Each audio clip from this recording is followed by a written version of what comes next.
মার্কিন বাজারে ঘুরে দাঁড়াতে পারছে না বাংলাদেশের তৈরি পোশাক খাত। যুক্তরাষ্ট্রের বাজারে বাংলাদেশ সহ শীর্ষ ৫ রফতানিকারক দেশের মধ্যে বাংলাদেশের পোশাক রফতানি সবচেয়ে বেশি পরিমাণ কমেছে।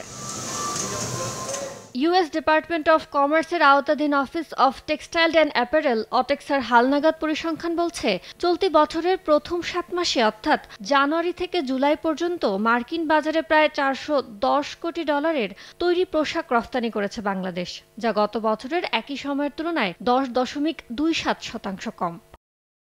যুক্তরাষ্ট্রে তৈরি পোশাক রফতানিতে শীর্ষ দেশ চীন। চলতি বছরের প্রথম ৭ মাসে $৮৭৫ কোটি তৈরি পোশাক রফতানি করেছে দেশটি। এই রফতানি গত বছরের একই সময়ের চেয়ে ৪.২১% কম। এ বাজারে দ্বিতীয় শীর্ষ রফতানিকারক ভিয়েতনাম চলতি বছরের ৭ মাসে $৮০৮ কোটি তৈরি পোশাক রফতানি করেছে। মার্কিন বাজারে দেশটির রফতানি কমেছে ১.৫%।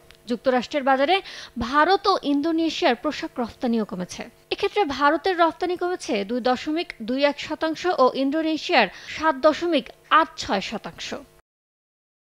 সামগ্রিকভাবে যুক্তরাষ্ট্রের পোশাকের বাজারে যে মন্দাভাব বিরাজ করছে, তাতে যুক্তরাষ্ট্রের ব্যবসায়ীরা চলতি বছরের প্রথম ৭ মাসে বিশ্বের বিভিন্ন দেশ থেকে $৪৩৬৩ কোটি তৈরি পোশাক আমদানি করেছে, যা গত বছরের একই সময়ের তুলনায় ৪.৬৫% কম।